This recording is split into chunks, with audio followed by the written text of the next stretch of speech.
Yeah. Skinhead type thing. So then, it said, well, guys that are bald, guys that have tattoos, you just described half your police force.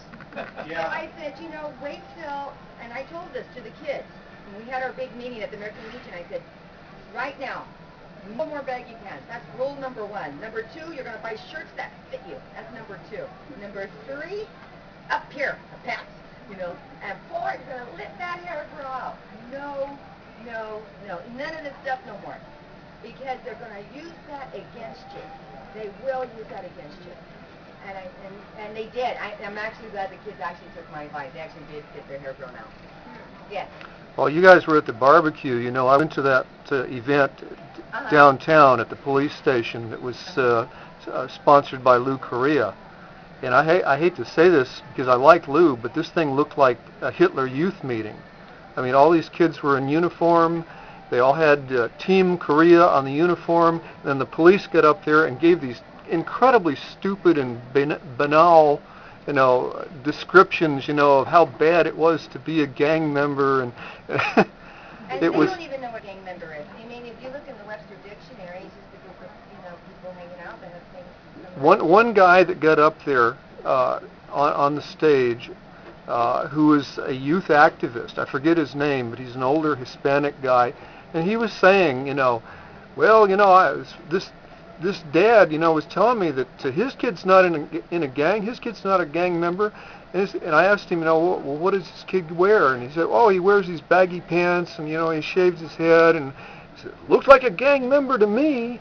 So, yeah, right. This is what makes you a gang member, right? But you're right. This is exactly what they are trying to put down. I was thinking something else you could do would be a pseudo-documentary about these really dangerous gang members, and get pictures of the members. Actually, of the gang we did start one. Get pictures of the members of the gang unit, and say, this really dangerous gang is terrorizing the people in the city of Orange, and get down to the We blew up that emblem of theirs, and I got to tell you that, and the funding is through the district attorney's office. And our detective Nigel, the gang expert that wrote about Nico Vasquez, is actually the vice president of this gang association for the district attorney. So we blew it up, and when we were doing our protest, because we had a couple of protests in there, marching and all that. We blew it up, and we just threw that line right through it. No more of this. Who's going in the total black? When I opened my office over there 3 years ago, I went to gang units, to Orange PD, and I said, for me to be successful, I need you guys to work with me. We need to be as a community, and we need to work as one, as a community. And we didn't want to. We did not want to. But there's still hope.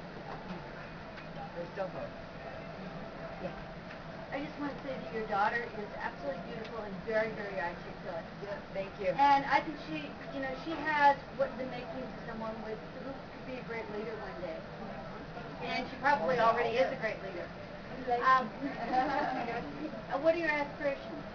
Well, I'm not really sure if I'm gonna be going to Orange High or Villa Park, in between one of those. I want to start my own little club, because they had like a chair club. I want to start an own club with youth, so that they know, like, not just, pointing fingers at someone or, don't trust cause, nothing like that. Just something so they know their background, they know what to do, like if they get pulled over, know their rights, everything. Because there's a lot of youth that don't know. They get scared and think, since I'm underage, I have to answer. You could say, I plead the fifth. You don't have to answer. Even if you are on probation, you don't have to answer. You can ask for a lawyer, and they'll give you a lawyer. Are you serious? Say, I want to talk to my probation officer, and they'll call your probation officer, and you can tell your probation officer what's happening. They just need to know what's going on, and I think that'd be cool to like start a club or something, just for like little youth. That way they have their own little family friends, outside of school, inside of school, anything.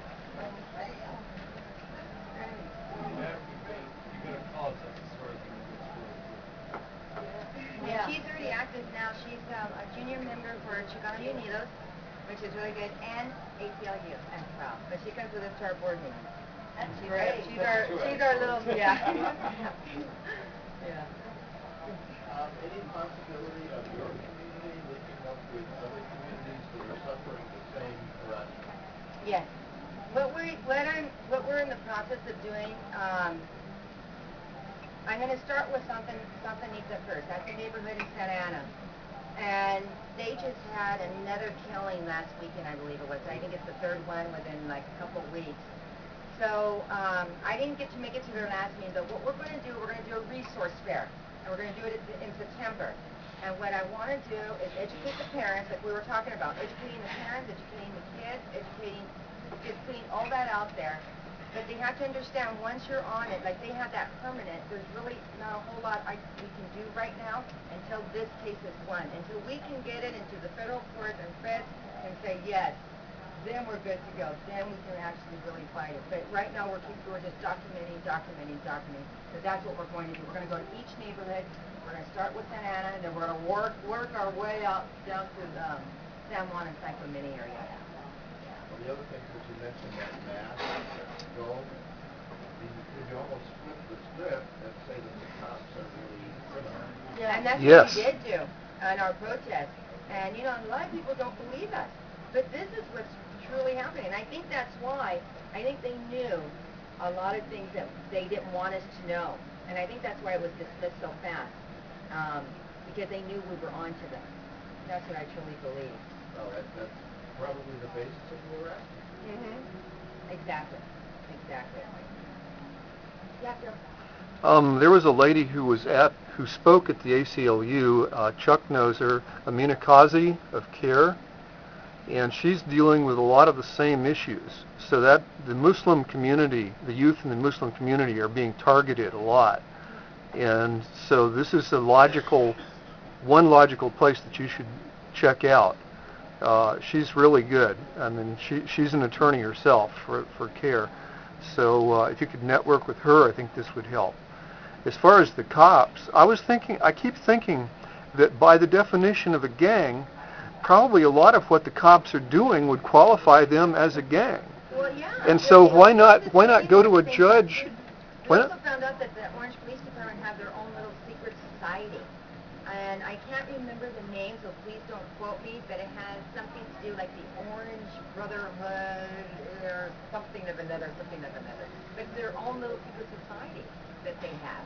So why not? The reason why we know that is because one of the moms, whose son is actually named on the gang, well, they try to put his name on the gang injunction. She used to be married to one of the cops. And they went through an ugly divorce. So she exposed a lot of this stuff. What I'm saying is, why not explore the possibility of going before a judge with a lot of these parents and kids and take out an injunction against the police department? Well, we were thinking about that. A gang injunction. How can we do a gang injunction on them? Because let me Yeah. tell you, that's already crossed our mind. That really has. One of the things that I have said this again and again, and I said to the police, I said, you guys have forgot. You guys are here to protect and serve me because I pay you, because I am a taxpayer. I do not serve you, and you've got to get that thinking out of your head. They now think they're these gods, and they're not. They're human. You're human just like I am, and you have to remember you need to protect our community, protect and serve me, and you're not doing that. I'm frightened of you, and so is the community. Perhaps we should all go to the next Orange City Council meeting. Maybe we could have come. That's a thought. Yeah. Yeah. When do they meet? At night or during the day? Something funny too, you guys. When we were doing this gang injunction, all the city council meetings were canceled. They were all canceled. And I was just looking on the thing. They're just back up now again. When's the next one? I want to say in 2 weeks on a Tuesday. I want to say, but I'll have to double check. Get in contact and then Okay. Mark can send an email around to everybody. Okay, that sounds good. Scare the heck out of when a bunch of old white guys show up. Oh, I know, and I think that's what they don't understand is that they think that it's just one set of group of people, and it's not. It's Well, a lot of people. I like you object to their wasting our tax money on this and cutting all these other programs for people who are really desperate for help. And after the business went on with the county jail and the sheriff and that, I'm thinking maybe they need a budget cut over there because they've got way too much finances on their hands. Those guys make too much money. They're able to blow it beyond pretty useless stuff. And I was pretty angry when David Haas was here too, and talking about how they knew that they couldn't put the injunction on these minors. They knew that. If that lawyer